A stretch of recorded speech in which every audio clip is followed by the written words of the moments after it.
You're listening to the Patriot Nation Podcast.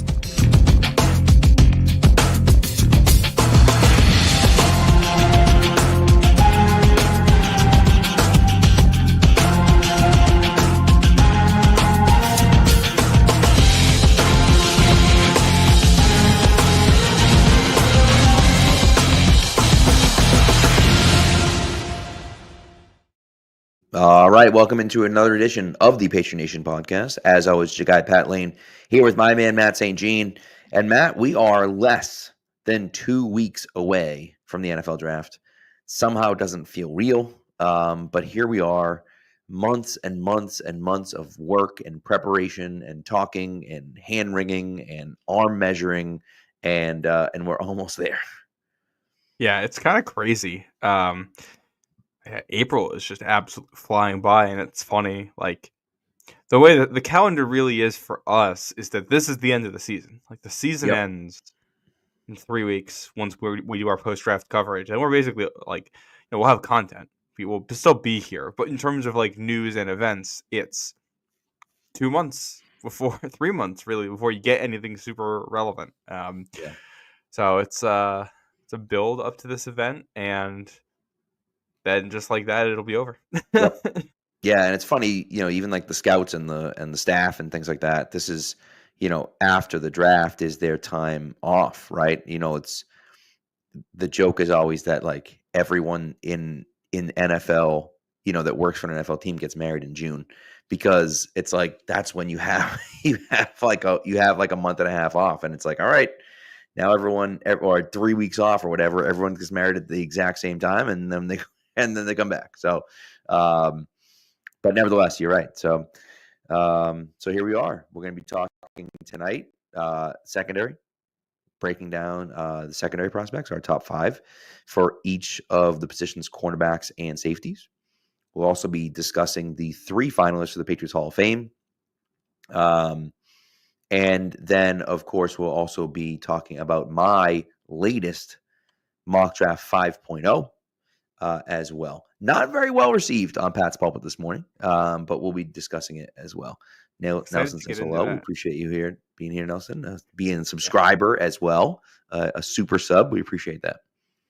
It's a rare Friday night show for us, thanks to the fact that I'm a little under the weather. So apologies to anyone if you're hearing a lot of sniffling. I have my box of tissues on one side and a bottle of Gatorade on the other.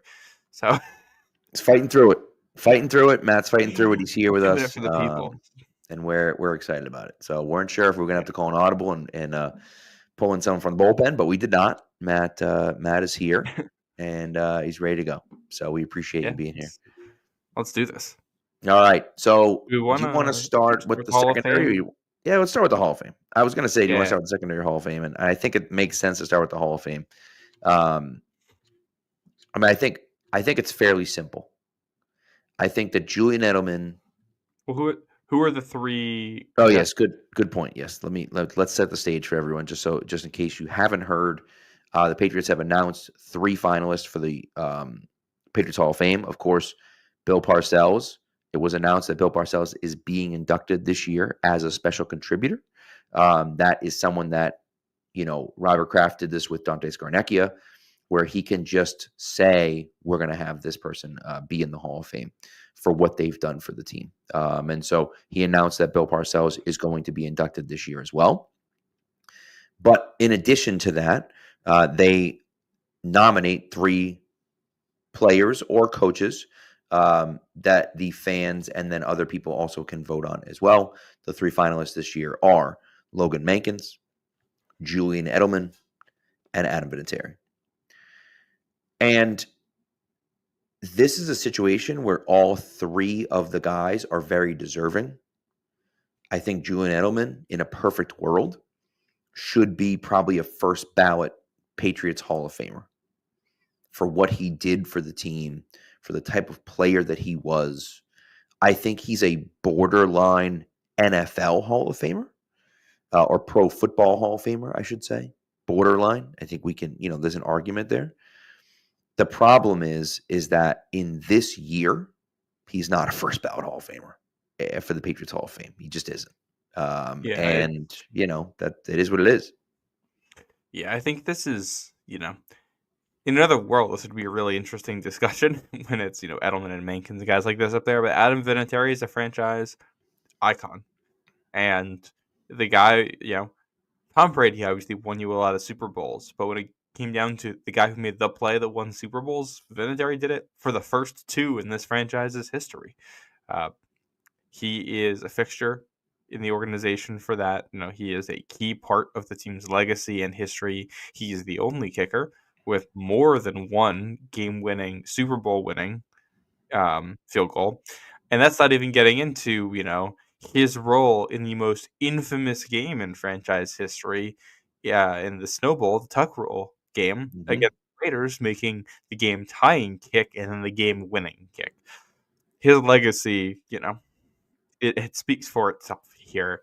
And Edelman is fantastic and well deserving, and I'm sure is going to get it next year. But this seems like Vinatieri's time. Uh, he is, I has no doubt. I think as it gets for something like this, and like you look at these, and it's like Vinatieri to me he is a Hall of Famer, like NFL Hall of Famer. Julian Edelman to me is like a Hall of very good player in the NFL. Like he is to me very clearly in that next tier of guys who definitely are not Hall of Famers, but who were excellent players with huge roles on big teams. And then there's Mankins, who we can get into that. Like it's annoying, I guess. It's feel bad for him that he's going to be the third in all of Right. this. It's Right. no fault to him. He's got no rings, which is crazy, and we can circle back to him here in a second. But like, I think there's a pretty clear three separate tiers of what these guys are in NFL annals, and then in what they mean to the franchise. I think it's three separate levels Yeah. of guys here. Well, I think to your point, right? There's a chance that not a chance. You know, they certainly don't have won the first Super Bowl championship without Adam Vinatieri. There's an argument to be made if they don't win the first one that they don't win the other two either. And so, I think it's an interesting conversation to have, right? What does it look like if Adam Vinatieri steps up in the snow and misses that kick? Mhm. And the Patriots lose. And so, and we can go back and forth on this and discuss it ad nauseum, right, about it. But I think that at the end of the day, his greatness, in my opinion, he's the greatest kicker of all time. I don't think it's close. I know people will throw Justin Tucker at me. First of all, now Justin Tucker, It's a very different. You can't. You can't. It doesn't change what he did as a player, but man, correct. it's very rare to see. Like, I never expected to see a kicker end up kind of in the O.J. Simpson category of man. He was really good. I don't want to talk about him. Right, right. And I think too, like, regardless of that, whether that's true or not, I it is what it is, right? I don't know, whatever. Doesn't matter.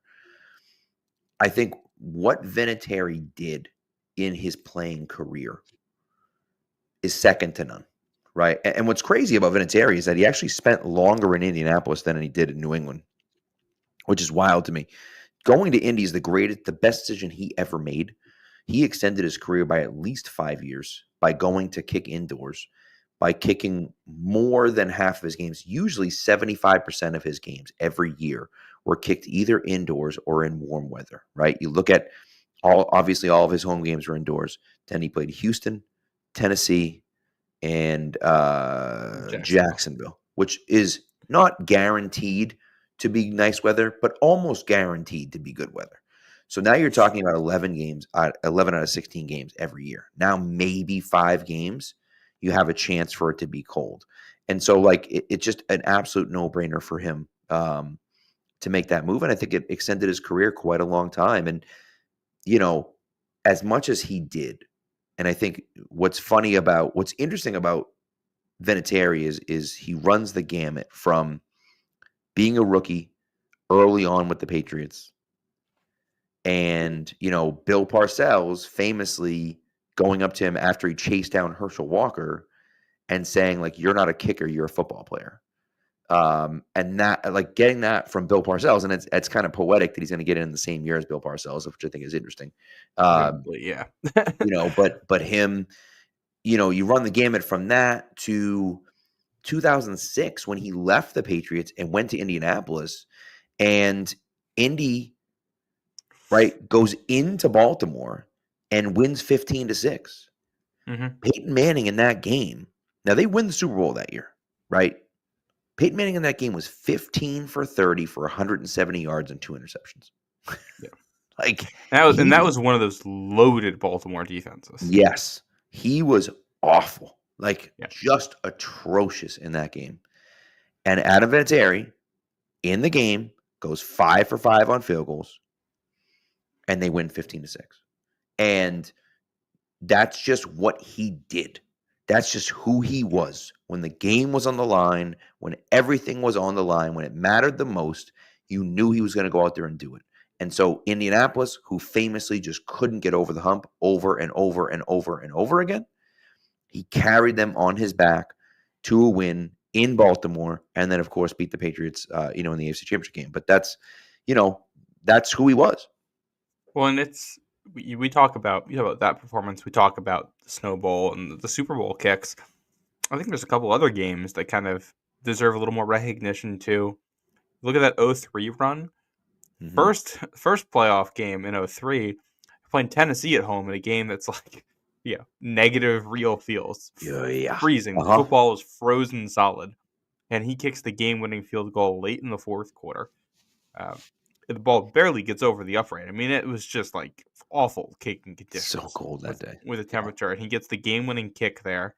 The defense goes down and gets a stop after that. And then the AFC Championship game that year, kind of like the Baltimore game you're just talking about, he goes 5 for 5 on kicks. The Patriots scored 24 points on a touchdown, a safety, and 5 field goals. I don't know if you're ever going to see that one again. Insane. In the NFL. And that was also in bad weather. That was a snowy game.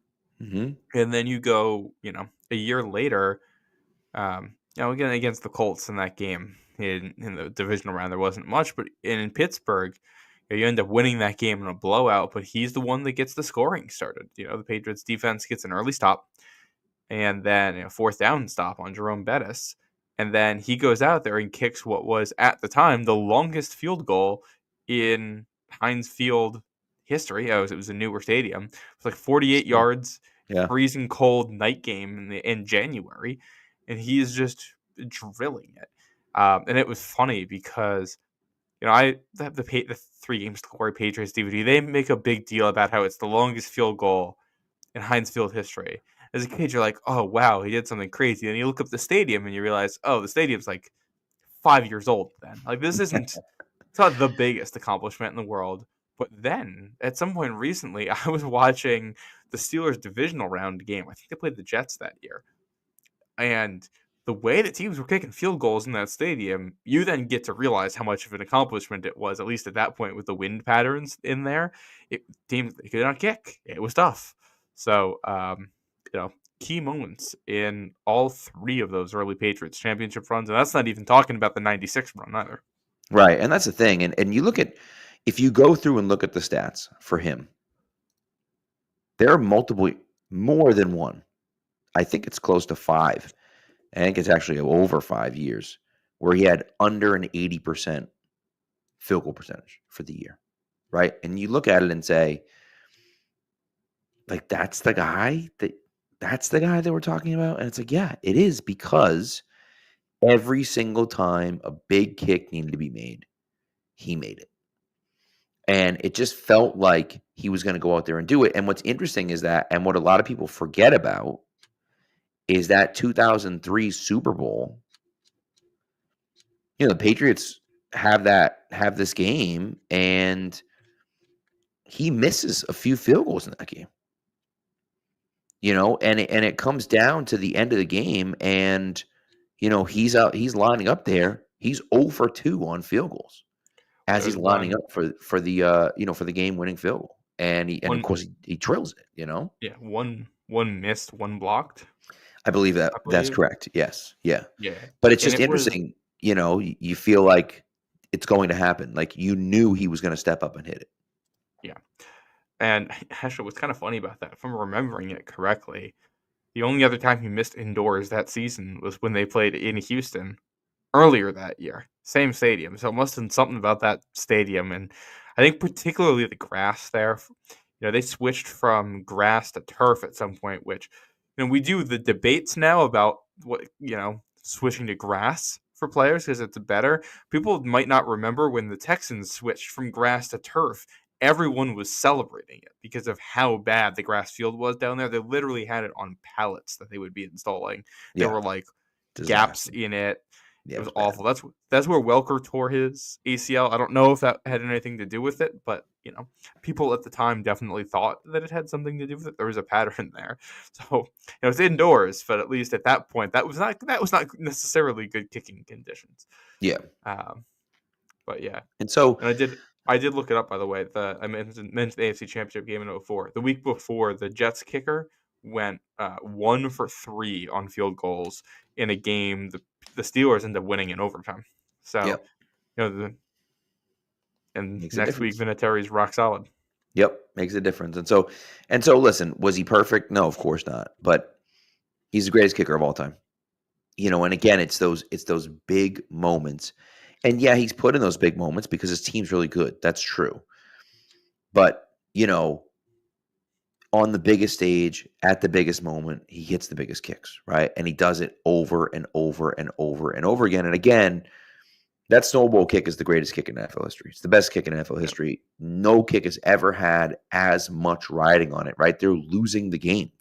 Their game's over if he misses that kick. And you're talking about, a blizzard. You're talking about a blizzard. I mean, it was, I was in the opposite end zone because we sit in the north end zone. That was going towards the south end zone. I never saw the ball. Never saw it. He kicked it. Never saw it. That's not true. I saw it low. I lost it probably around the line of scrimmage. Like I'm like, oh crap, he kicked it so low. And he did. That low line drive, just absolute seed. It started out here and it ended up here. It's just like it just kept going. It was wild. But for him to hit that kick, and then of course they end up winning the game, and then he kicks the game winning kick in the Super Bowl and so on and so forth, right? But it's like he's got so many of those moments, right? And you just can't help but feel like when he got up there, you knew he was going to hit the field goal. And Pat McAfee tells a great story about, how Adam, he would go up and he would say, he'd say to Adam, like, you ready, old man? And he'd be like, yep, ready to go. And then they'd snap it and kick it. And he goes, the first time we went out for a game-winning field goal, he goes, you ready, old man? Nothing. And he looks back and he's just like, Adam's just like laser focused, like, right. And he's like, oh, all right, I guess he's ready. And like, so he snaps it, kick it, whatever. He says he was talking to him after the game and he mentioned it to him and he goes, honestly, he goes, I never heard you. He's like, I just like black out in those moments. Like I'm just 100% focused on the kick. Like, and he was like, okay, all right. You're just like, you're the GOAT. Like it is what it is, Yeah, I can imagine. I do want to spend a second here talking about Logan Mankins in this because I feel like he does deserve some flowers here. And I was kind of thinking about this, looking at the finalists. Like everyone knows Vinatieri is going to get in. And Vinatieri has gotten a lot of flowers in New England already, as he deserves, and he's going to get another round of that. And then Edelman's going to get in, and he's going to get a lot of flowers like he's already had, and he's going to deserve it. When Mankins gets in, that's going to be a little bit of a different moment, I feel like, emotionally, because he's the guy who played for Bill Belichick in New England longest that never won a ring. But he's drafted in 2005, so he comes in immediately after the team wins back-to-back Super Bowls, and he is traded at the end of training camp in 2014. Right. You couldn't have played more football for the Patriots in that span in the dynasty and not have won a ring. And in that time span, he embodied what it meant to be a Patriot. He was incredibly tough. He was a fixture on the line of scrimmage. Team won a lot of games with him. He was a very, very, very good player. Not an NFL Hall of Famer, but still very good player. Key player for them, and the timing just did not line up. I do wonder in hindsight if if you know how it goes down, do you just keep him in 2014? I'm not sure. It was Tim Wright in a draft pick. I don't remember what the draft pick turned into. Tim Wright was I think it was a fine. second rounder. Yeah, Not that might have 100% sure. been. That wasn't the Cyrus Jones pick, was it? No. I don't believe so. Yeah. But yeah, so I'm when he gets that moment, I think back to when Randy Moss got his moment at the Tom Brady jersey retirement and ceremony. And it's not going to be quite to the same level because he's an offensive lineman. But I hope Logan Mankins can get something like that because he's never gotten to come back for a ring ceremony or for a banner or for anything like that. He deserves to have a moment because he was a good player for a long time. Yeah, I agree with you. By the way, that pick was a 4th round pick. Okay. And it turned into Trey Flowers. So that one Okay. worked out. That one worked out Yeah, okay for them. Okay, you 100% make that trade again. Yeah. So Because that trade kind of gets you Super Bowl 51. it's kind of interesting. Kind of interesting how it ends up. Yeah. So, but anyways, but no, you're right. Mankins was a great player. Unfortunately for him, he's a big reason why they lost in 20. Not a big reason. He's a reason why they lost in 2011. The problem is he played 3/4 of the season on a torn ACL. It's hard to blame Logan Mankins for the play before the Wes Welker drop / bad throw by Brady. The play before that, they ran, I don't know if it was an ISO or a duo. I'm not 100% sure what the play call was. Might have been a power, left, either way. Right behind Mankins. And it was wide open. I mean, wide open. Like Benji was going to pick up 8 yards, easy. And all Mankins has to do is just take his guy who was on a 3 technique on his outside shoulder. He's just going to take his guy and push him out just a little bit because that ball is coming up right in between the center and the guard. And he just flat out whiffed. And the guy makes a tackle in the backfield, and it's 2nd and 11 instead of 2nd and 2. And if it's 2nd and 2, they're not even throwing it on 2nd down. They're running it again on 2nd down. And so that play changes the entire course of the game, and the Patriots lose, of course. But again, it's hard to blame Logan Mankins when he's playing on a torn ACL. Like, it's just like, what are you going to do? He's out there doing his best. He's gutting it out, and it's like, yeah, he whiffs on a block, but like he's got one knee, Was the ACL, was that for 2011 or? Yeah. That was 2011. Yeah. Yep. Yeah. But he was a phenomenal player. Mankins is a great player for the Patriots, and you're right. He deserves to be in the Patriots Hall at some point. He tore his MCL as well in the divisional round of that year. So the ACL was torn at some point during the season, and then he tears the MCL again as well. Jiminy Christmas, dude. Just absolutely wild for someone to play on that. The fact that he played through all that stuff. And I just think, you watch, he was just a tough, mauling, unbelievable player. And a guy that, of course, they got a lot of flack for taking a guard at 32, but he was great. And so it made a ton of sense.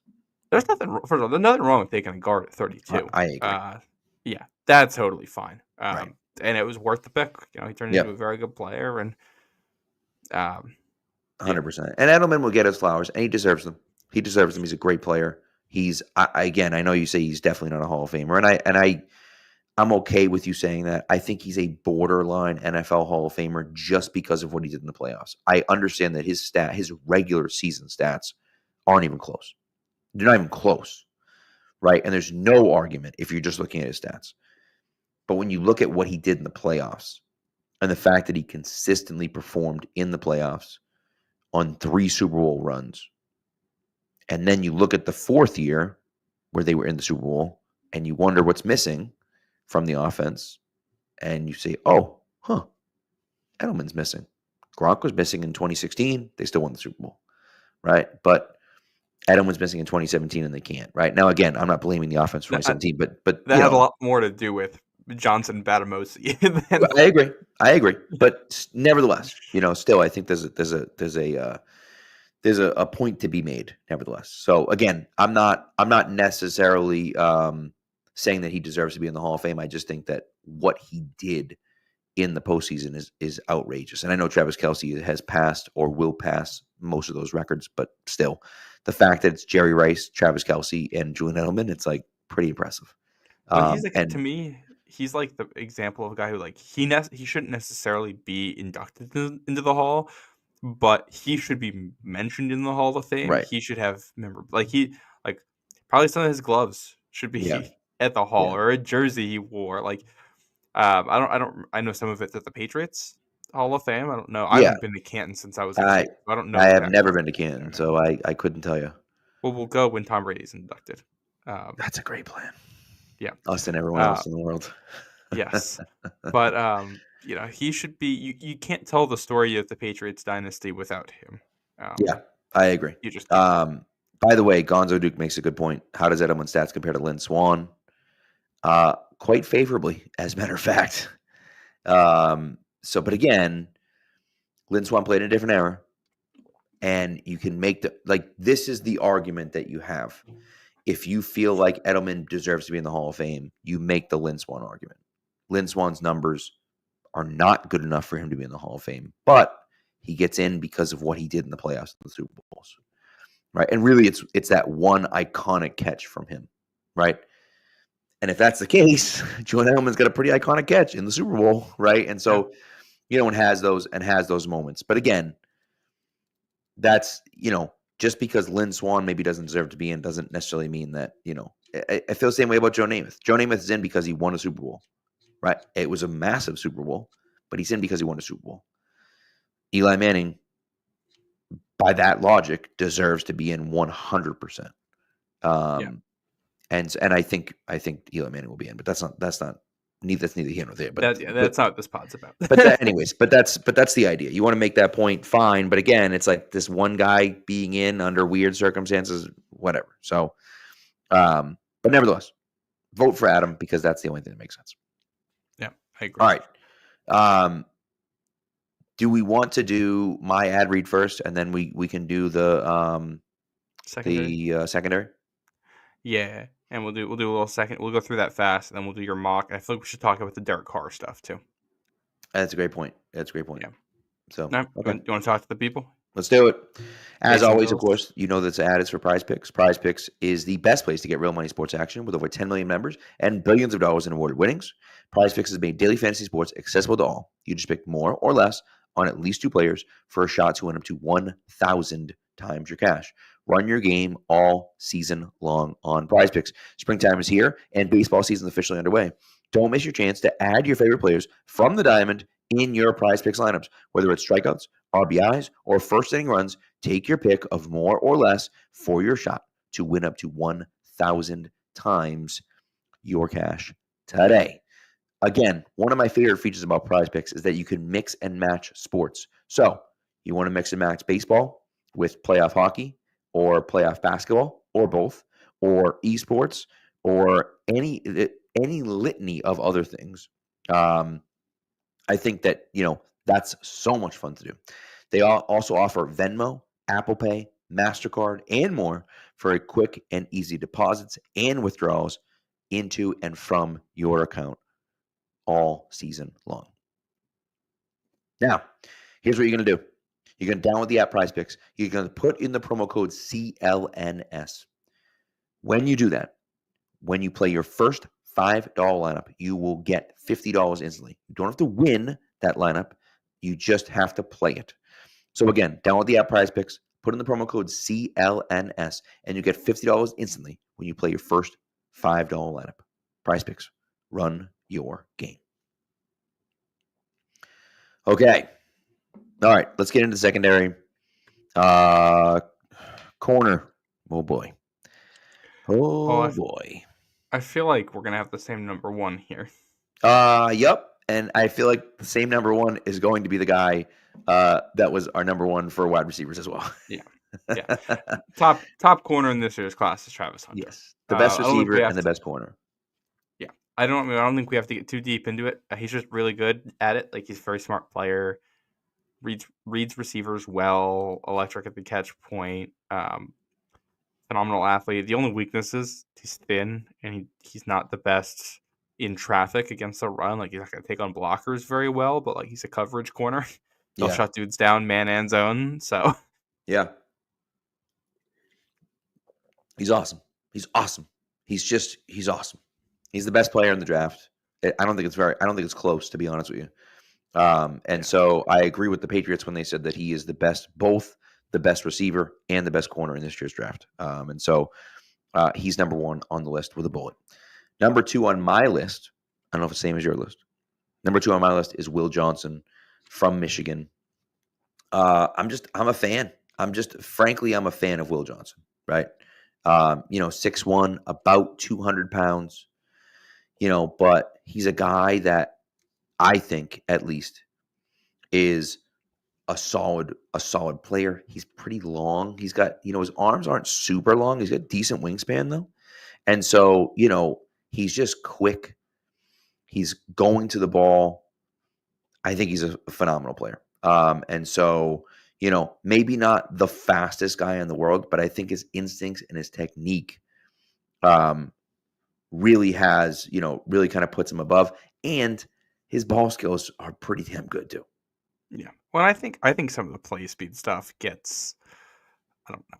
It's been a bit from, like, I've seen Will Johnson falling like out of the top 20 in Which some is mocks. foolish. Yeah. You're like, what are we doing here? The dude can play. Like, his speed's not that bad. Like, his tape from 2024 isn't his best tape, but that's largely because he was dealing with injuries like the entire season, and Michigan's defense switched schemes entirely from the year before to a Right. much more complex, Wink Martindale defense. And it just took like 6 weeks for the defense to come together, and he was hurt. So he wasn't everything. But if you look at the way he played in 2023 when Michigan won a natty, he was unbelievable. Get him in a zone-heavy scheme. I look at him as someone, if you can get him in one of these defenses that plays a lot of split safety, it's going to play a lot of cover 2, a lot of cover 4, a lot of cover 6. Mm-hmm. I think he would be amazing in that. I don't know who's actually going to end up picking him, but like, if you're trying to do what the Eagles did last year with their secondary and draft some rookies who can immediately make an impact and turn things around, and I have to go back through the draft here and see schematically who I think would be a fit for that type of thing. But I like him. I think he's a really good player. Yeah, I'm with you. So, all right, number 3 on my list, Jahdae Barron. Don't know if he's number 3 on your list. Is he number 3 on your list as well? Just a guy that, 4.39 speed, solid speed. I also like the fact that he worked on special teams as well. He had 4 special teams tackles in 2024. He's a guy that has played every position. He's played slot corner. He's played safety. He's played outside corner. He's done all of those things. Did not allow a touchdown catch in 2024. That makes a big difference. And I think that, he is quick to the ball. He is, again, another guy with good ball skills, another guy that, breaks on the ball easily. And so, I'm a fan. I'm a fan of Jahdae Barron. And again, 5'10", 190, 195-ish, somewhere around there. But he's a solid player. And I don't know if he's going to be primarily an outside corner. I know he played outside corner in 2024. I don't know if he's primarily an outside corner. Probably is. But I do like the fact that he has that position flexibility as well, from earlier in his career. Yeah, I think Barron is like actually a lot like Will Johnson, but just in the body type of someone who's probably going to play more in the slot or as like a nickel defender in the NFL. Like, I think Will Johnson stays outside and Barron's going to play inside a little bit more. He might almost be playing safety on some plays, just slightly different body type. I like a lot of what he brings to the table. I think some team is going to get a stud there, and I will, spoiling something here. He's not going to be the only member of a Texas secondary mentioned in our secondary. Okay. Yeah. I like that. I think that makes a ton of sense. All right, my number 4 is a guy I would just like to have this out there, just so we're all on the same page. Mock Draft 1.0, released like way back, I think in January or February. I had the Patriots taking Maxwell Hairston. Okay. Now, I don't want to say I don't want to be like, one of those people that says like, I knew this guy and I liked this before it was cool to like this. But I liked Maxwell Hairston a lot before everyone liked Maxwell Hairston a lot. And of course, he goes to the combine and runs a 4.28 with almost a 40-inch vertical jump and almost an 11-foot broad jump. And you're looking at it saying, holy crap. And so I think that, obviously you see that he's 5'11", clearly fast as hell, right? But again, he's only 183 pounds. So he's a little bit lacking of that size, right? He's not Emmanuel Forbes, but he's not big either. And so primarily an outside corner because he never really played slot in college, but nevertheless, I'm a big fan of him. And you throw him in and off in a defense with the speed that he has. Throw him in a defense, let him thrive. I'm in. I'm all in on Maxwell Hairston. I have him as my number 5. I think you said a lot of good stuff about him there. Yeah. I like a lot about him. The reason he's 5 for me instead of 4 is just concerned about the size. He's thin, he's small. I just worry about, I worry that he's a guy who might have to play in the slot in the NFL, but also might be so small that he's going to get bullied in the run game if you put him there. That's I always look for those pitfalls of, for this prospect, is there a way that you can, an easy way where you put him on an NFL field and he just won't be able to make it. He'll immediately be out of his depth. And for Hairston, I think you see that as if he has to play in the slot and he can't defend the run, he's going to be, a guy who was not going to be a scheme fit for every team and might just not get on the field. Depending on what your defense is asking of that type of defender. But the traits are there. The athleticism is there for everything else. There's a lot to like with him. My number 4, going to a smaller school guy here, Savone Revel from East Carolina. This is someone I've liked a lot for a while. He's just a good man cover corner. I think he still has room to grow and things to learn in man coverage, but he's got really good speed. He's tall, he's lengthy. You see that when he is making plays outside the numbers. And you go back, you look at the tape, he played Michigan, the Michigan team that won a national championship in 2023, early in the season at Michigan. And this is when he was younger. I think he was a sophomore then. So I believe this is the first or second game of his second year in college. He's on the road against a team that's going to win the national championship. He doesn't look out of his depth in any way. I think against the run, he's going to be a little bit of more of a work in progress, but you're asking him to play outside the numbers. He's an outside corner guy. And, against zone, he's hit or miss. You see the good plays. You see some where it takes him a little bit longer to read things and trigger to react to it. With the man corner skills, I think are there. And just looking at this draft, I look at the Buffalo Bills as a team that likes to play a lot of man coverage and has tried to draft corners and has not had the corners to do that. And I look at Revel as a guy who's probably going to go in that range in the draft, late first, early second. And that looks like a match to me. So, we'll see if they agree with that. And then he had an injury. Some kind of a knee injury, I'm pretty sure. So that's a factor here. Yeah. So he's actually, Revel's number 5 on my list. I love him. Like you said, small school guy. Some durability questions, right? He's definitely been hurt. And so that's obviously a concern and something that he might be knocked for. But I love him, and you see the ball skills on film. I think one of my favorite plays is when he's covering a crossing run across the middle, and it looks very familiar looks almost the same exact play as what Gonzo did to the Colts this year, where he trailed Alec Pierce across the middle and then undercut the route at the last minute and picked it off and took it to the house. And Revel does exactly the same thing. Obviously not against the same competition, clearly, right? But you're talking about a guy that set it up, made it look like he was open, and then broke in front of the ball and picked it off and took it to the house. And that's the kind of guy I want on my team. You're talking 6'1", almost 6'2", 200 pounds. again, is it a concern that has been hurt a little bit and didn't do anything as far as like drills at the pro day or at the combine? Absolutely, 100%.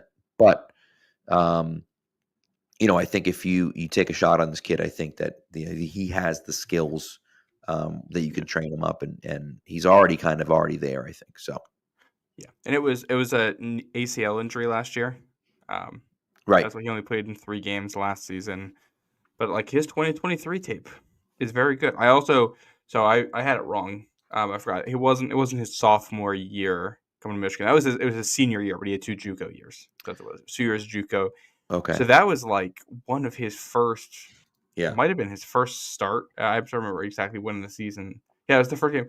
So that was his first start in Division I college football was at Michigan.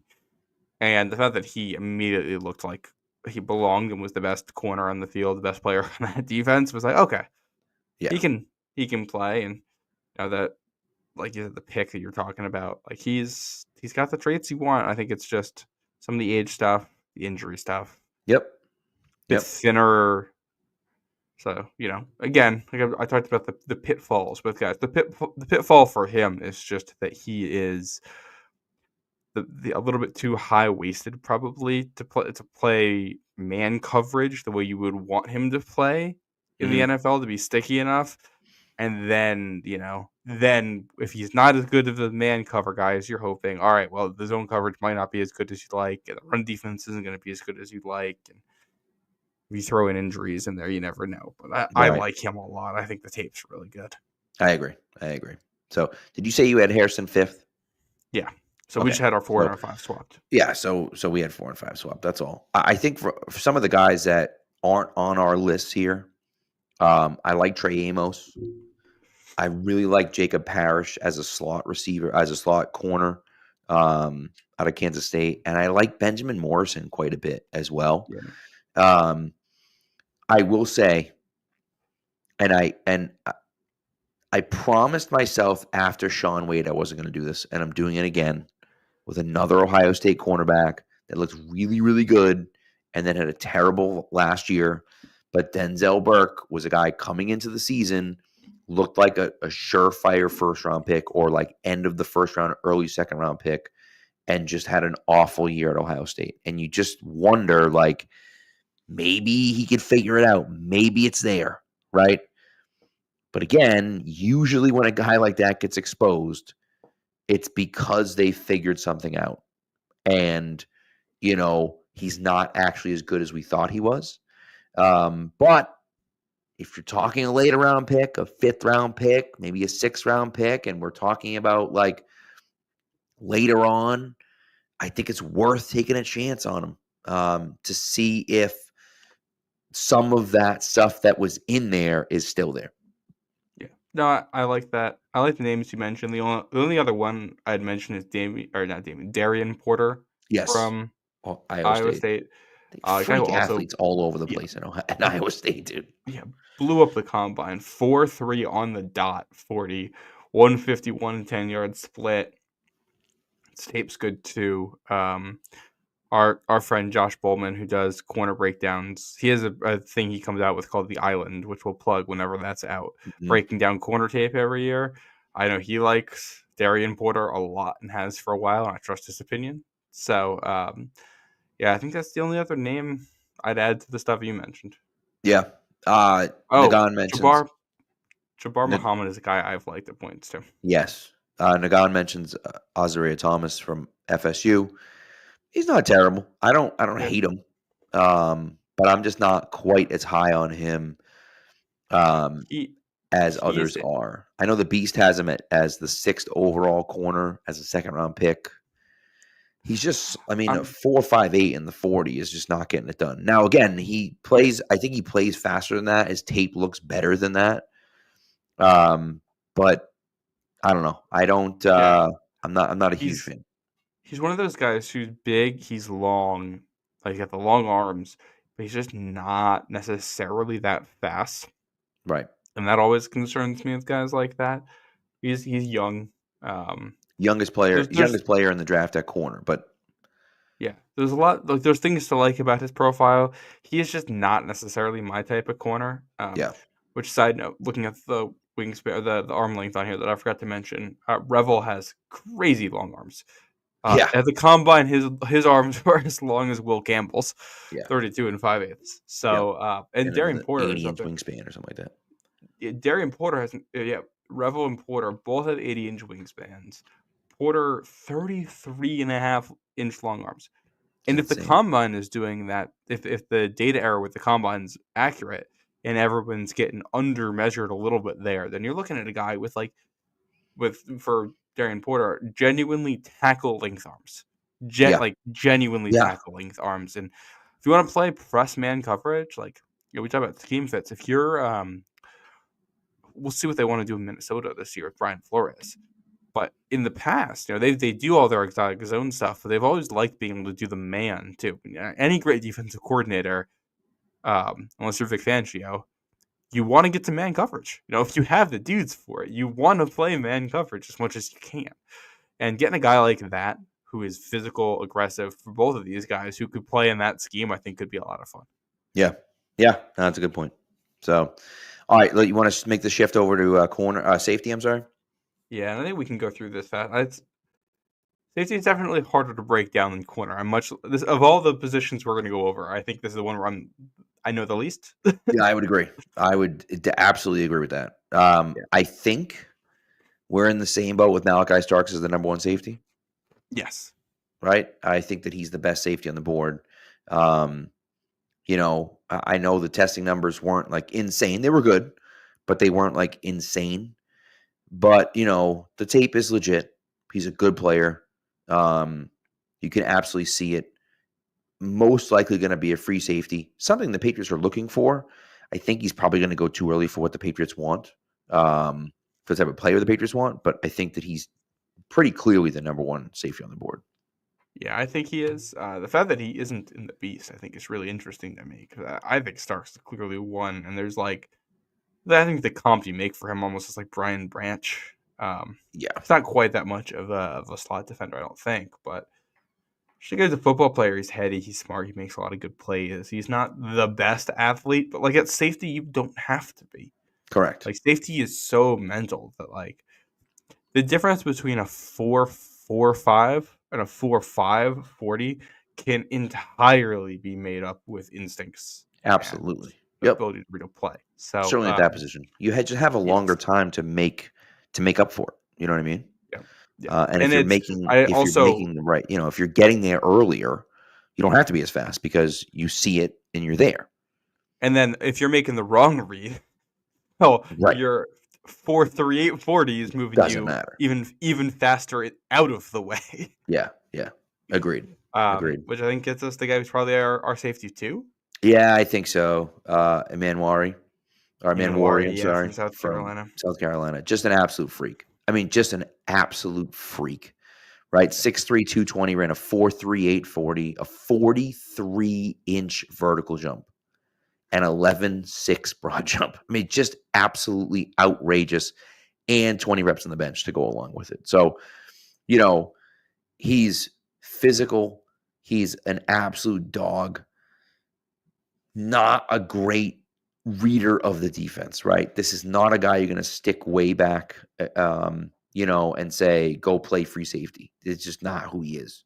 But I do think if you have him close to the line and you have him play that, robber type position and just let his, physicality and athleticism take over, I think he's a guy that can be a good player in the pros. I just don't know. I don't know how well it translates, right? And I don't know how much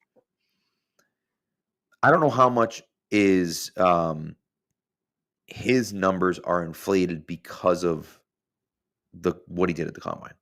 I don't think that he was anywhere near the top of it. Certainly not number one. I think he was number one on anyone's list until he did what he did at the combine. And I'm not saying that that's not worthy of him moving up the draft boards a little bit, but does that all of a sudden make him the number one safety prospect? I just don't know if it does. Yeah, that's something that concerns me too, because you mentioned not necessarily playing center field, but you look at the athletic profile, you want him to play center field, right? He's big, strong, tall, fast, all that stuff. But like the number that's not on here is a 3-cone time, which isn't. I'm not gonna blame players for this also because the way they schedule it at the combine, they make it you end up coming back for the 3-cone like later that night, and no one wants to do that. So Right. the players just don't really do the 3-cone anymore, which I think is silly. You read the scouting report and things that there's 2 bullet points here in the beast that sum up kind of my issue here. One, inconsistent read anticipation as a post player. So if you want him playing the deep free safety, he's inconsistent reading the field. Any college safety is going to be. This is a draft and develop position always. It's so mental. Whether it's linebacker or safety, both of these positions are one where you have to read and diagnose, and you're almost never going to be a high-level player right away. It'll almost always take at least a full year or two before you get where you really want to be to unlock all your physical traits.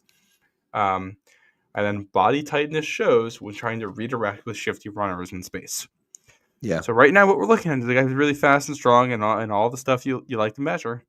But if you can't play him at post safety because he's not reading things the way you want him to, and you can't play him in the box because he's not bendy or shifty enough to make the tackles that you want or stay with plays or just turn the way he's reading things into production, what does he do? He kind of just turned into a really high-quality special teamer for you at that point. So, like, that's kind of the pitfall on him. And it's like, it's not the best safety class, but I think he still ends up being safety too because the ceiling is so high on him. He's all-pro athletic traits if it all comes together. But it's just there's reasons to be concerned, I think. Yeah, I would agree. I also so number 3 on my list is different. Okay, I shouldn't say it's different, guaranteed. Number 3 on my list is a little bit off the board. It's Andrew Mubuka from Texas. I just think that he can provide, and it's a little Patriots specific for me because I've been thinking about Patriots. I think he can provide some of what the Patriots need. I think he can be that deep safety. I also do think that he's a little bit smaller, right? 5'11", just under 190 pounds. He weighed in at just over 190 at his pro day, so maybe he just slimmed down a little bit for the combine. But for me, he's a physical guy. But again, what it comes down to, and he's still a little bit green as far as reading. The reads sometimes aren't great, but I thought he got a lot better at it this year than he was last year.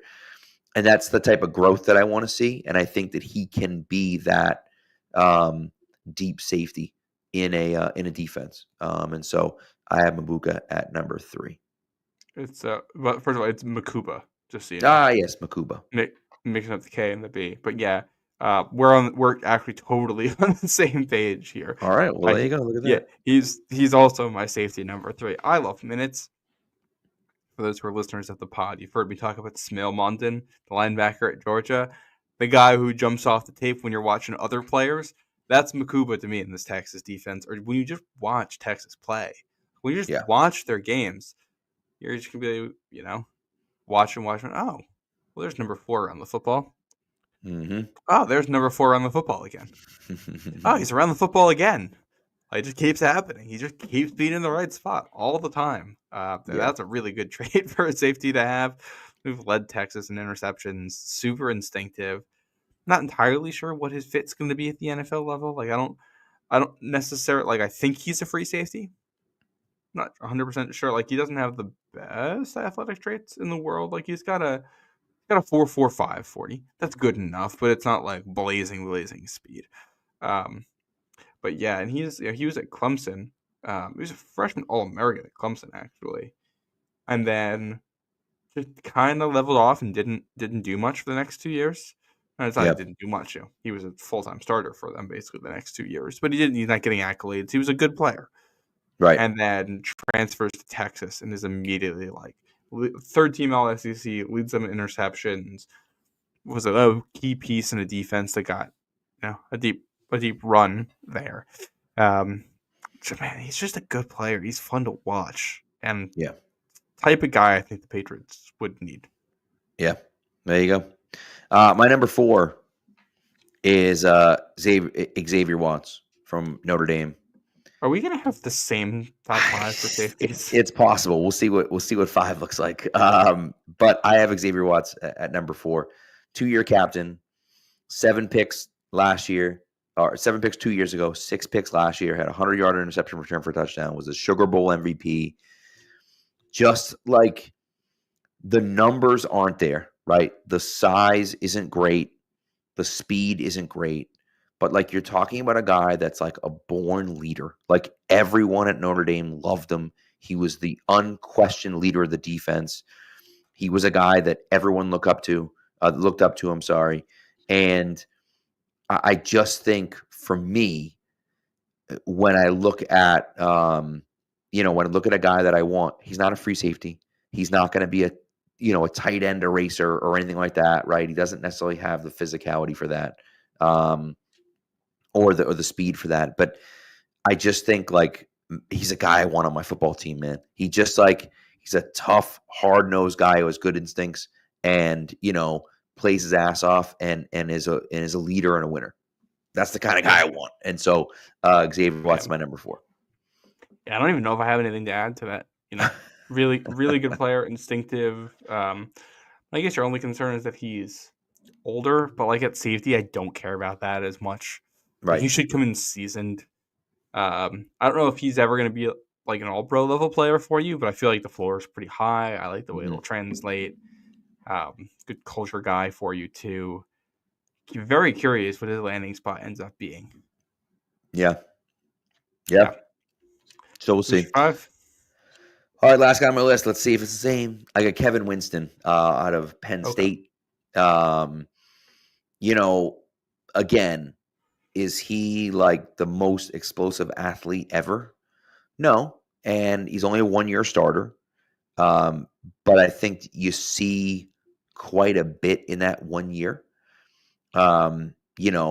He comes downhill real hard, and I really like what he brings to the table. Another team captain. Okay. 0 penalties in 3 seasons, which is kind of impressive to have 0 penalties. And maybe you look at it and say, well, it's not like, whatever. He got hurt last year and missed the season. He only started 1 year, right? But again, 0 penalties, right? And so, I think that I like that. Now he's got some question marks, but he's still young. He'll be 22 when the season starts, and so I think he has a chance to turn into a solid player, even if he's not there quite yet.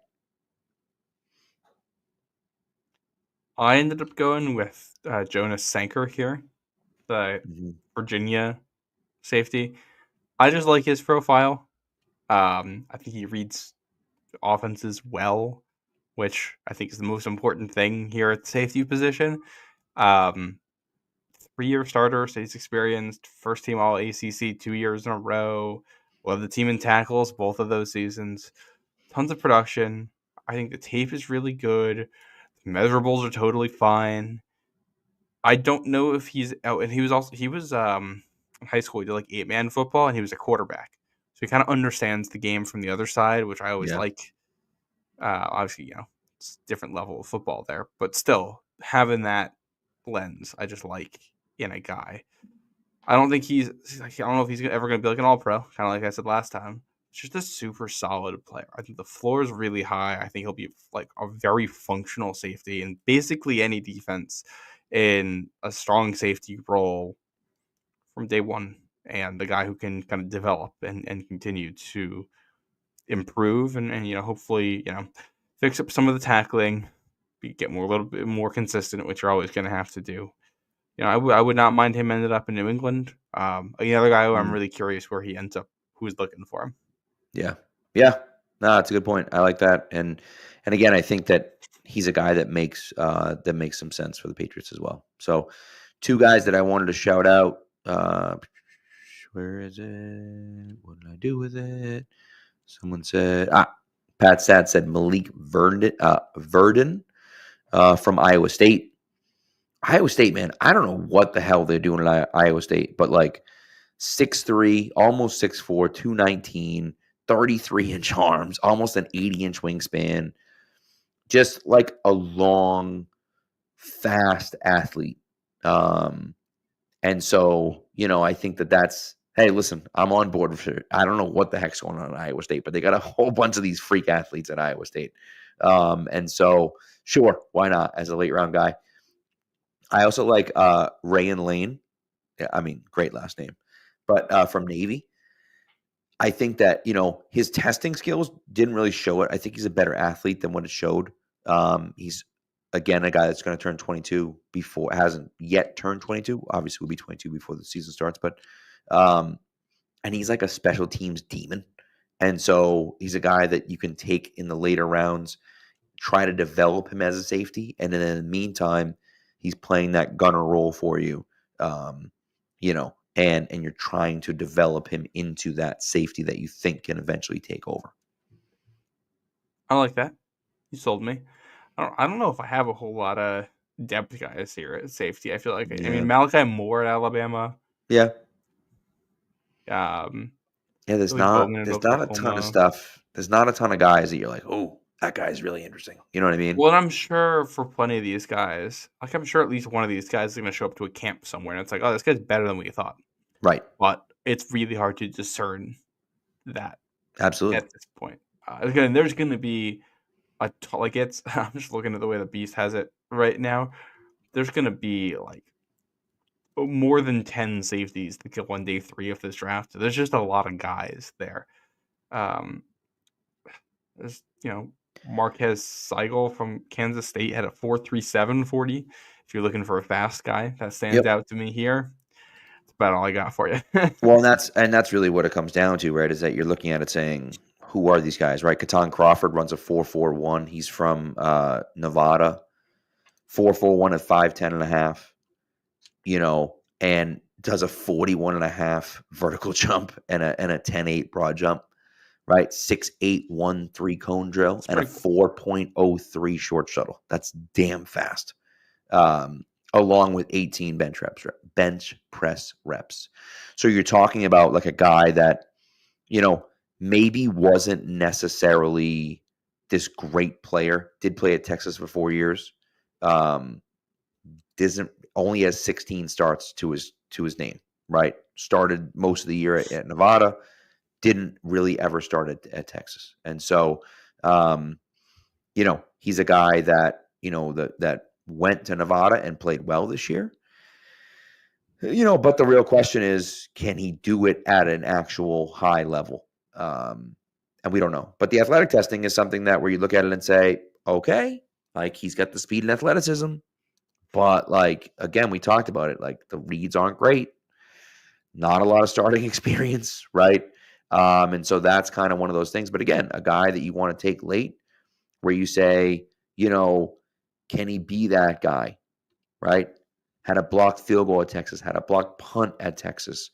And so you say, all right, well, is he a guy that we can draft to be a special teams guy? And maybe we can coach him up and figure it out.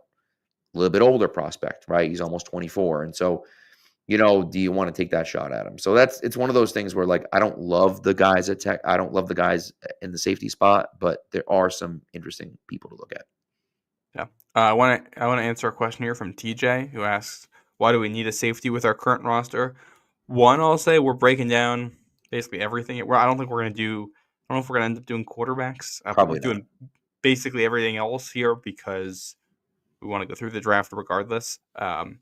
But, as to this Patriots current roster, let's look at safety. Jabril Peppers, there's a lot to like with him as a player on the football field. Yep. He's had, off-field stuff last year, obviously not guilty in part of that.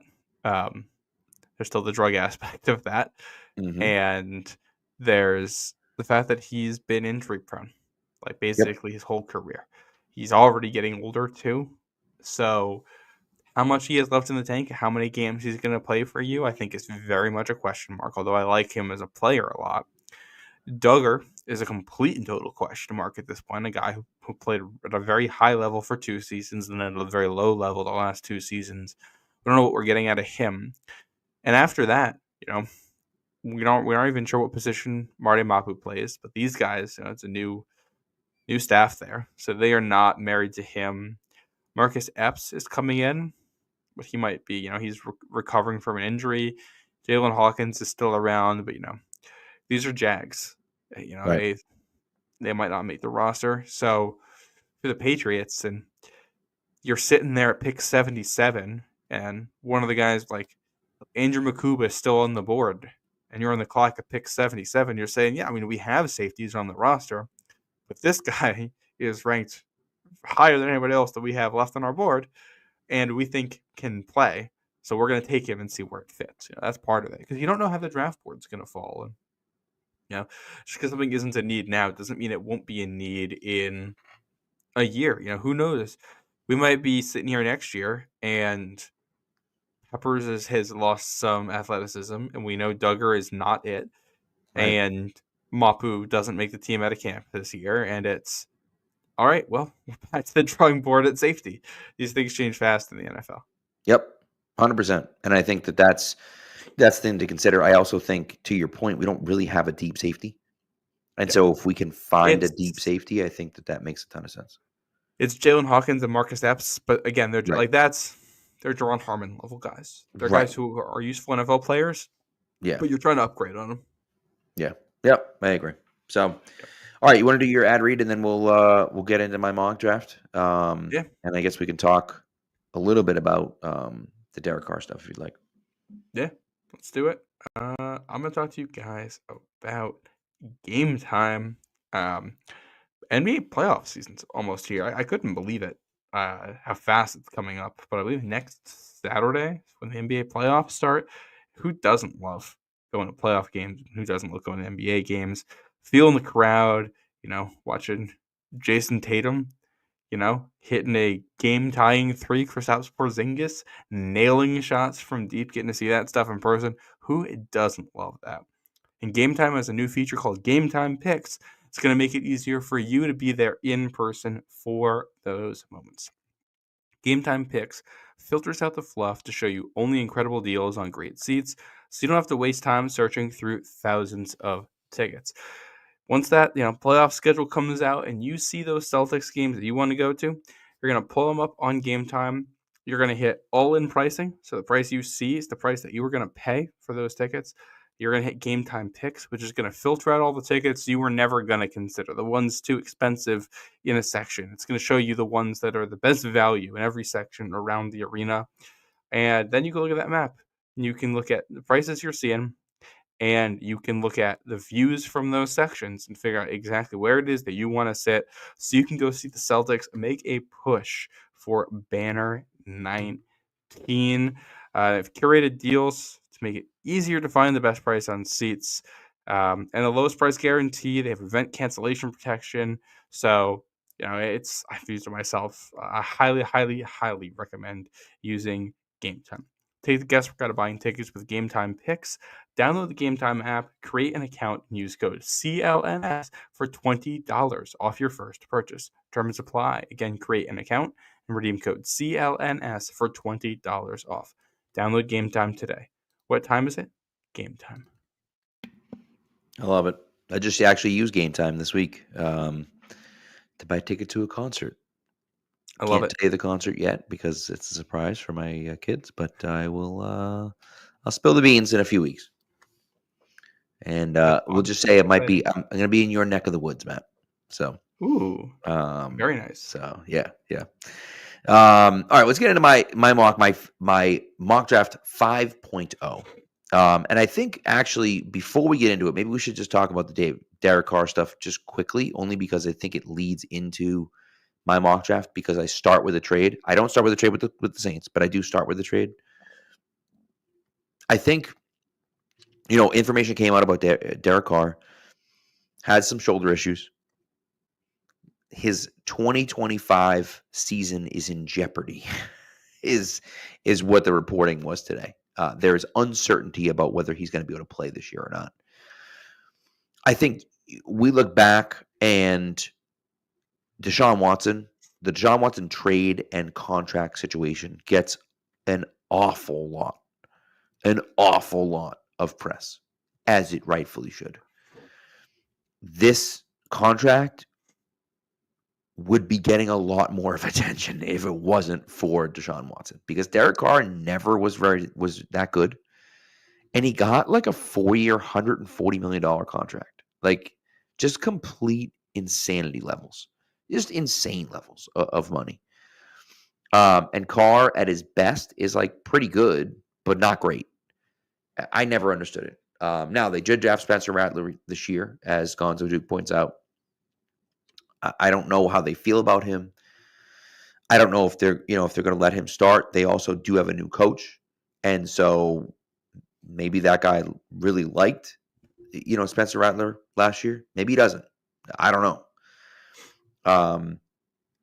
This could be the time where they make a move to try to trade up for a quarterback. But the hard thing in the Patriot situation, unless someone is moving ahead of them, there's nobody at 5, 6, 7, or 8 that's going to be taking a quarterback.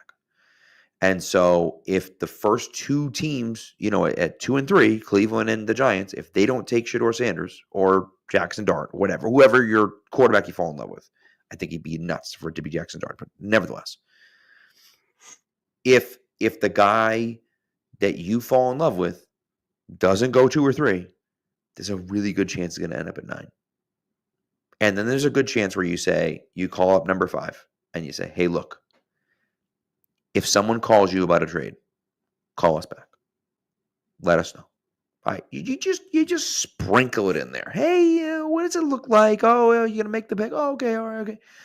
You just kind of see what's going on out there, and you don't let someone jump you. And I think as long as no one else jumps you, that guy's going to be there at number 9, whoever it is that you fall in love with. And so, from a Patriots perspective, I don't think the Derek Carr thing helps them very much, but it might. Maybe they're desperate. Maybe they think we got to go up and get Shedeur Sanders, and so they, trade up and you move back to 9, and you're in a great situation where either Armand Membu or Will Campbell is sitting there at 9 for you, and you take that guy, or you take the best edge defender on the board still, or you take a wide receiver, right? I think you'd be in a much better situation at 9. I'd feel a lot better about it, but we'll see. I don't know if it makes sense for New Orleans to move up to 4, even if they need a quarterback. Yeah, I tend to agree, and I think, I don't know. You look at reading some of the smoke signals here, which is always dangerous because it's silly season. Yep. Silly season right now. Sure is. Feels like Cam Ward's going 1, Travis Hunter is going 2, and based on Abdul Carter's post today on Twitter, it seems like he's probably going to the Giants at 3. And if that's how the board falls, and now you've got, the Saints met with quarterbacks, they met with Shedeur Sanders, and they met with Jackson Dart, and now we're having this news come out, which kind of feels like someone somewhere is getting wind of what the plan is going to be here, which is it's not going to be Derek Carr. It is going to be someone they drafted this year. It also kind of feels like the Saints are just okay with multiple quarterbacks in this draft. Yeah. And, if we think about it, the other teams that could draft a quarterback, if quarterbacks go past the top 3, in theory, the Jets could. They signed Justin Fields. Yeah. I don't think they love the guys in this class from what we've seen. I think they're just going to play with Fields for a year and go for quarterback next year. Like, that's kind of the vibe I get from the Jets. The Raiders traded for Geno Smith and gave him an extension. Obviously, the Falcons did what they did last year, so you can't rule anything out, but I don't think they're doing that. And then you go down the draft board, and you can see, we always have the ticker on the bottom here, so you can see the draft order when we're talking about this stuff. Chicago at 10, doesn't need one. San Francisco doesn't. Dallas doesn't. Miami doesn't. Indy, they think they have their quarterback. Atlanta thinks they have a quarterback. Arizona has one. Cincinnati has one. Seattle has a guy. Tampa has a guy. Denver has a guy. So it's Pittsburgh at 21. That's really the next team that's interested. Right. And that's honestly really the only team. Yeah. So until you get to the second round, and then it loops back to to the Browns and the Giants. So we've got a situation here where the Saints have kind of, it seems like they're okay with either Shedeur or Dart. It seems like the Steelers are okay with Shedeur or Dart or Milroe, from what we've heard. And it's like, all right, I'm just not really seeing it. Like, no one's jumping from 21 to the top 10 for a quarterback. At least I don't think the Steelers are in the position that they're in this season, Yeah, I especially don't think so. when they can kind of just sign Aaron Rodgers. Like if the draft just doesn't go the way they want, they can just go sign Aaron Rodgers at any point here and say, we're just going to do this for a year and see what happens. Yeah. They have that to fall back on. Which I So think still happens, by the way. yeah, I think it's like Milroe and Rodgers or Jackson Dart and Rodgers. It's gonna look something like that in Pittsburgh, is my guess. You're just in this weird scenario where, all right, nobody really loves the quarterbacks at the top, and I don't think, like, if the guys were that good, they're either going in the top 3 or somebody's trading up into the top 3 past New England. Yeah. Like somebody's going to trade up to make sure the Giants don't have the opportunity to be on the clock to take your guy, type of thing. So I think the Patriots are stuck in a weird spot here where like you're going to be at 4 probably, and you're just taking whoever you think is the best guy there. Yeah. I'm kind of in agreement with you. By the way, a few things pointed out. A-Dub thinks that Jordan Travis will save the Jets, which is almost hilarious. But, I mean, like, you never know. Could happen. And Dan and TJ both point out that the Saints are dumb, and so they could make a move anyways, which is certainly true. But no, I think you're kind of right about this, right? And Paper Waves believes that the Saints intentionally broke Derek Carr's arm, which would be a heck of a story. I don't think that. It is funny to me that like two of the teams are here. Like, we're talking about the Browns and the Saints, 2 teams now with quarterbacks who've gotten weird injuries. Yeah. Who also got very undeserving contracts. But, nevertheless. Yeah. All right, let's get into my. Oh, go ahead. I just wanted one other thing because I know Murph was talking about this in the context of Joe Milton and kind of why didn't you wait and try to trade Joe Milton to New Orleans? With this scenario, the Saints took Spencer Rattler ahead of Joe Milton last year. Joe Milton's going there to be the 3rd string quarterback at best because they will be drafting someone this year, and Right. and maybe Derek Carr comes back. There's a world where Milton doesn't even make a roster in New Orleans. He's your 4th string quarterback if Carr is healthier faster than you expect, type of thing, and he sticks around. So I don't think the Saints are giving you anything for and it's Joe a new regime down there, but like I don't think that means anything.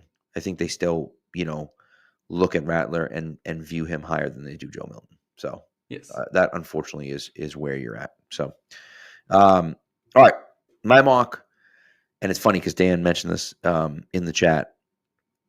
I have them moving out of 3 and trading with Indianapolis. I think Indianapolis is a sneaky hot seat location.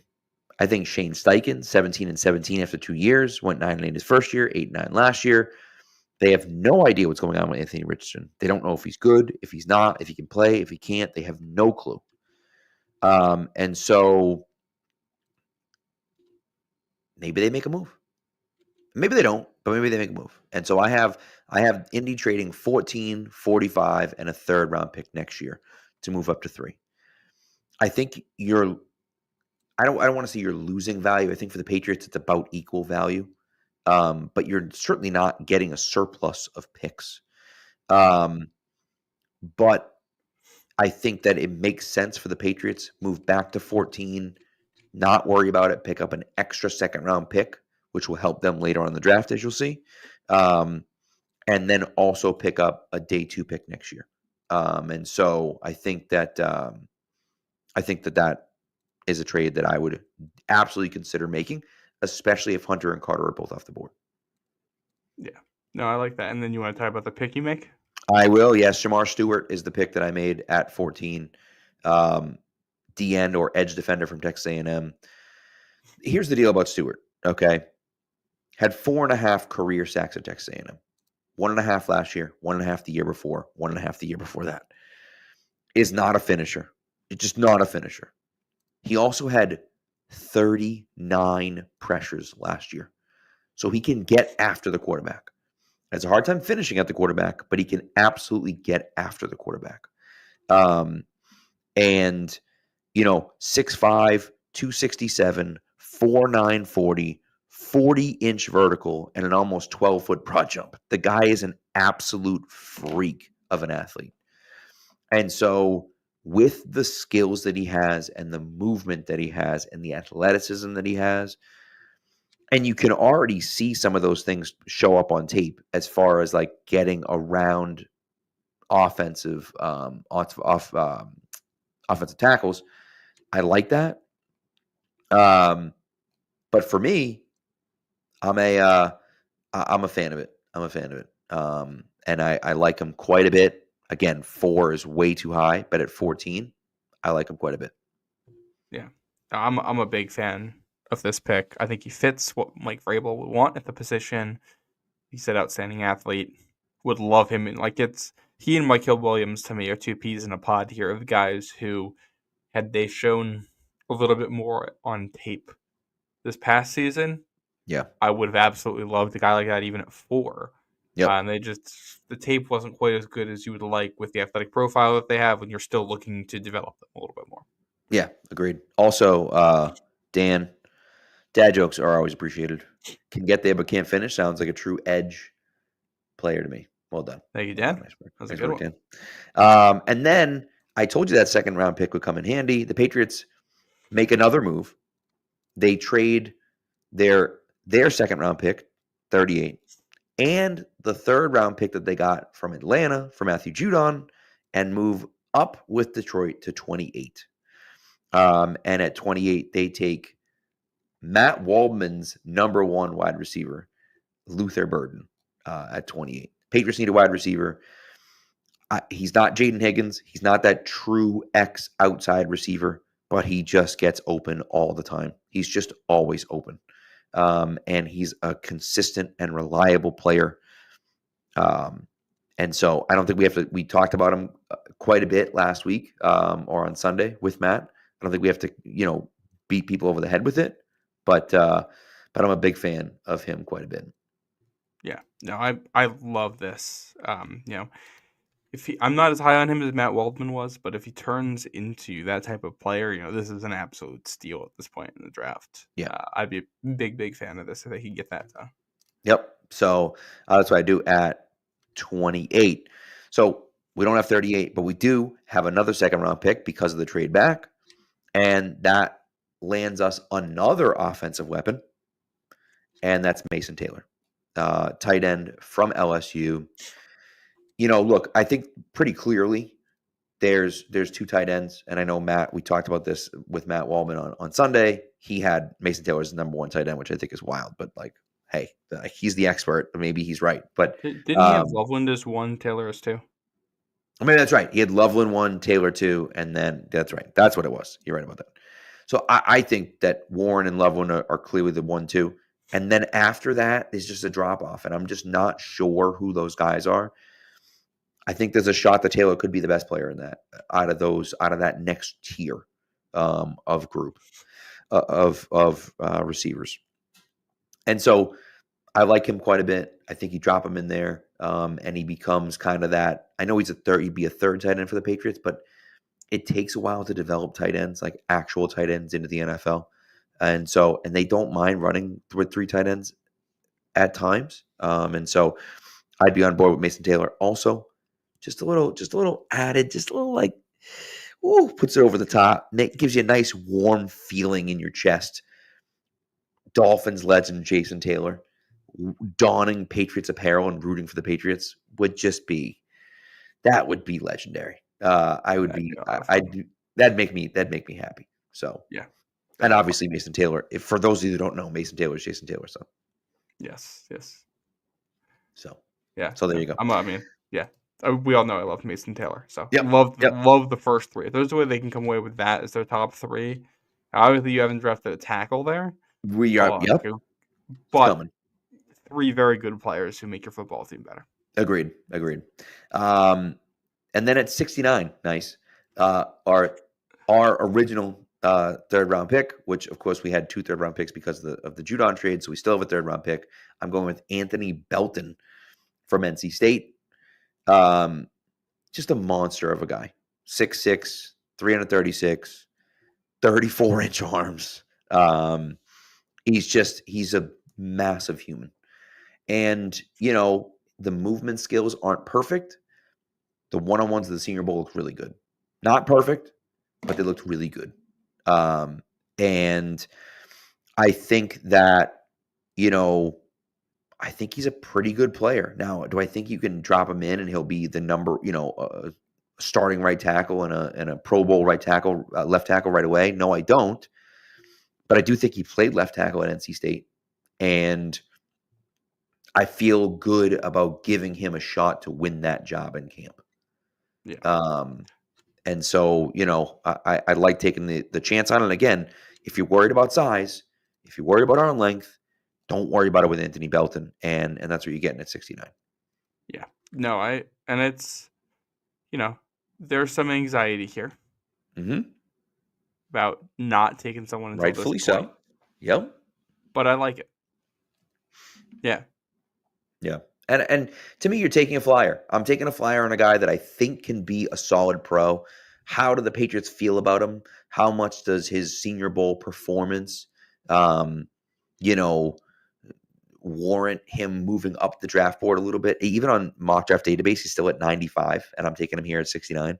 And so it's a little bit, I'm reaching a little bit according to them, but I think, just based on what's there, after those like top 5 or 6 tackles, it's really difficult to find another guy that I feel good about, in this 3rd, 4th round area, right? You're talking about, once those top guys goes and then, Ursary goes and I'm trying to think of the other guys that I had on that list that I'm completely blanking on right now. And I don't know why, but nevertheless, Connolly? Yeah, Connolly, thank you. After those like top guys go, I don't love Ozzy Trapillo. Like, Yeah, I don't. you The know what I BC mean? connection's fun, but I don't necessarily love him as a player. Right.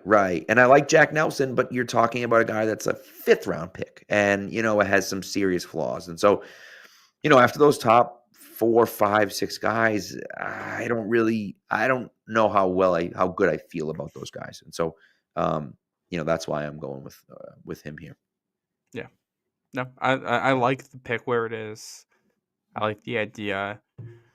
Okay with taking a risk when you've got some of the other stuff you've got in this draft, and Yeah. we don't. Here's another thing, we don't necessarily like saying on here, but there will be another draft.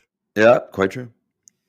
And if we miss again on a tackle, right now, the tackle class for next year is supposed to have a little bit more true left tackle talent at the top than this year's class had. Obviously, you will see how that actually looks in a year, but if the left tackle position really ends up being that bad, probably gonna be picking high enough to take another chance at it again.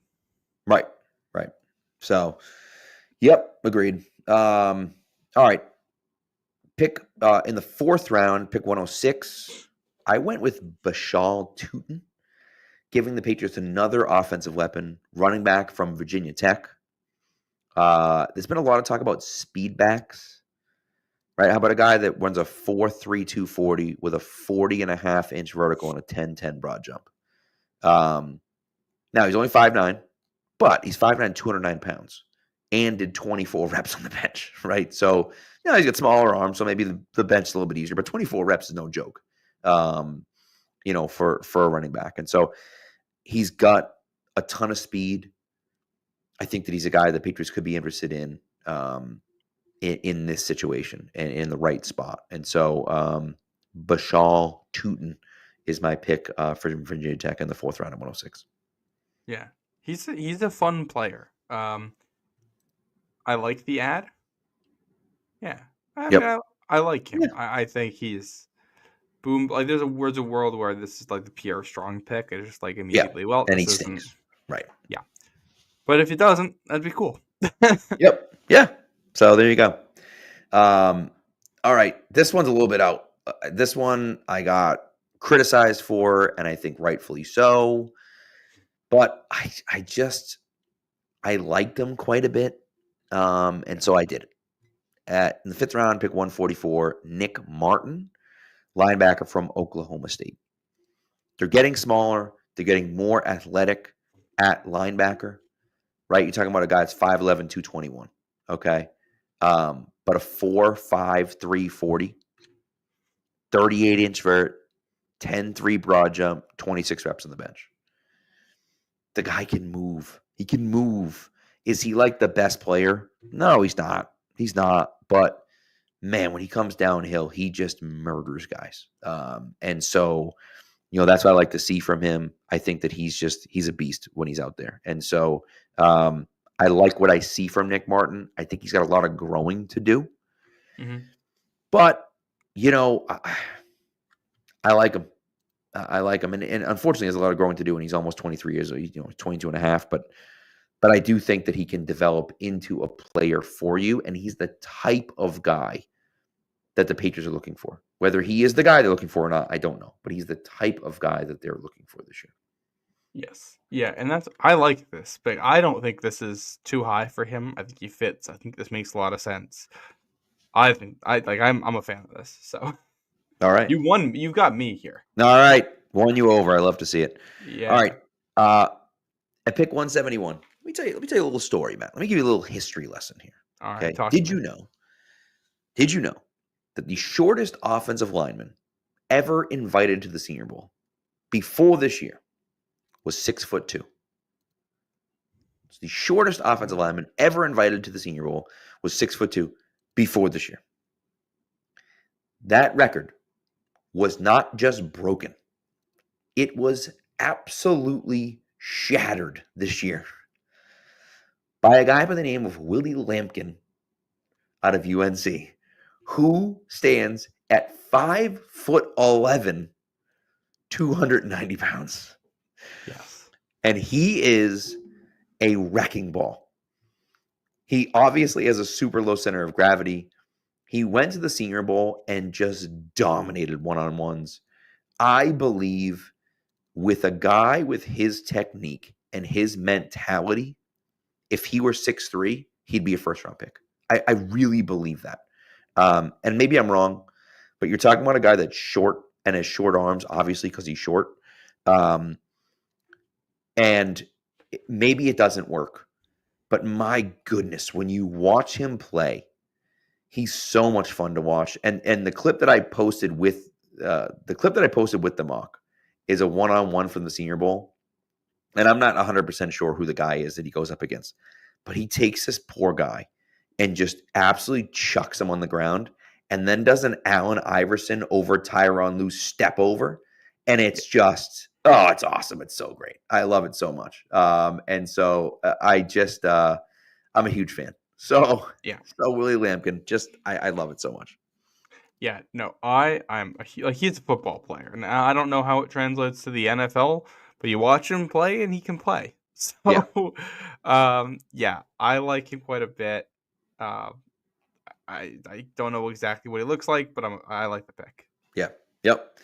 And then so my next pick in the 7th round at pick 220, second to last pick, I go from the smallest of offensive linemen to the largest of offensive linemen. I'm going with Gerard Christian Lichtenhahn from Oregon State. 6'8", 315, 35-inch arms, and almost an 85.5-inch wingspan. The guy is an absolute unit. Does he have great movement skills? No. Is he particularly skilled? No. Is he young? No. So, he's got a lot of flaws, right? But guys that are 6'8", 315 don't grow on trees. And so anyways, that's I'm a big fan of him just because what the hell? Take a shot and see what happens. Is my feeling.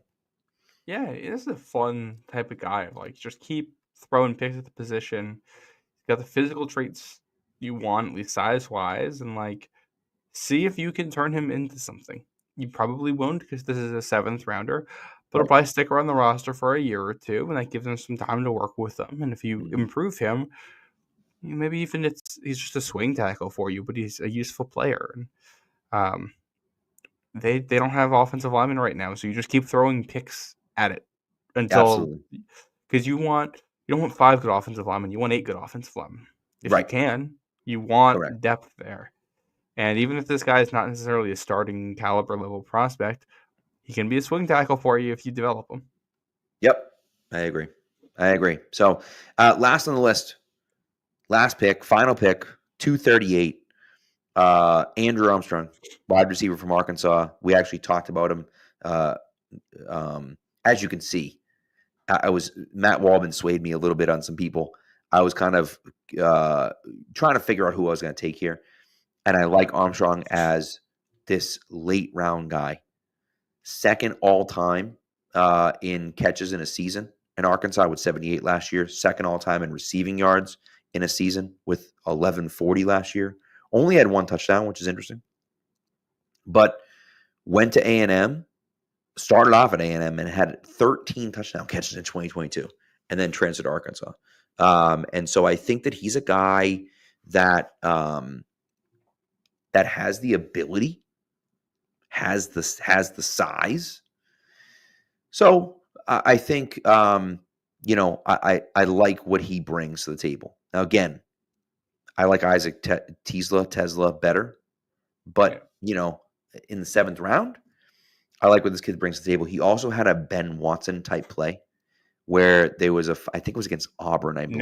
Now the truth comes out. Now I know why you picked this guy.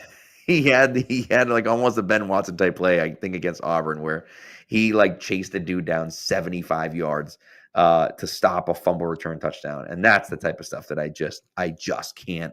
Yeah, I just can't ignore that. Like, that's so much fun, and I love it. And you got to give the guy props for that. And so, a little bit older of a prospect, not the twitchiest guy, but like the production is real at 2 different schools. And in the 7th round, I'm willing to give him a shot because you're not talking about schools that suck. You're talking about SEC schools. Yeah. Yeah. No. I like everything about what you said. This is a guy I think we talked about with Waldman too. Yep. Yeah. Yeah. So. Yeah. So I'm definitely interested in him. I'd be curious to hear, especially with receivers in this class, like what characteristics they're looking for out of these guys. It's it's such a weird hodgepodge of like, we don't know exactly what Elliot Wolf wants. We think we know what Mike Vrabel wants, but what Mike Vrabel has said he wants is different from what Josh McDaniels has used. Bingo. And then there's a Todd Downing influence here. Right. Maybe this is less of an issue on the 7th round than when you're taking guys higher, but I'm still curious what they think. Pat just disappeared on me. I don't know what happened there. See if he pops back in here.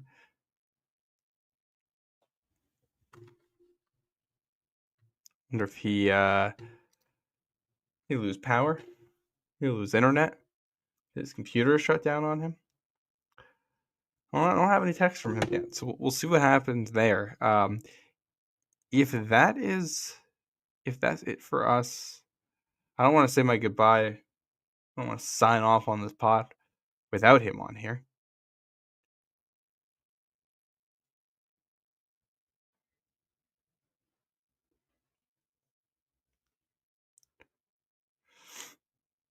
Paperwave says the Saints got Pat too.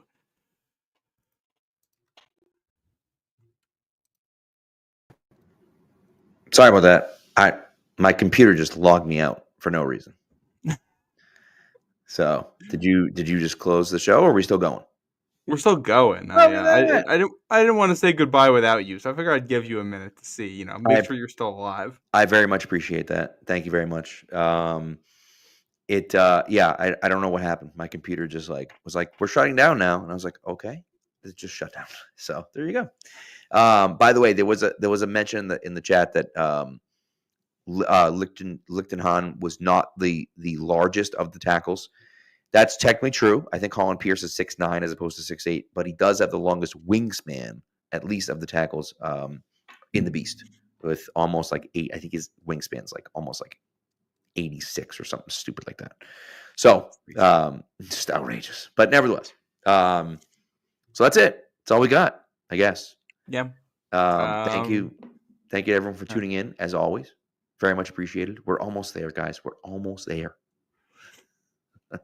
We've got I believe looking ahead, we've got a podcast on Monday where we're going to be talking about running backs and specialists. We get into kickers and probably just kickers in that one that's Yeah. relevant to the Patriots. Maybe we'll throw out the names of the punters.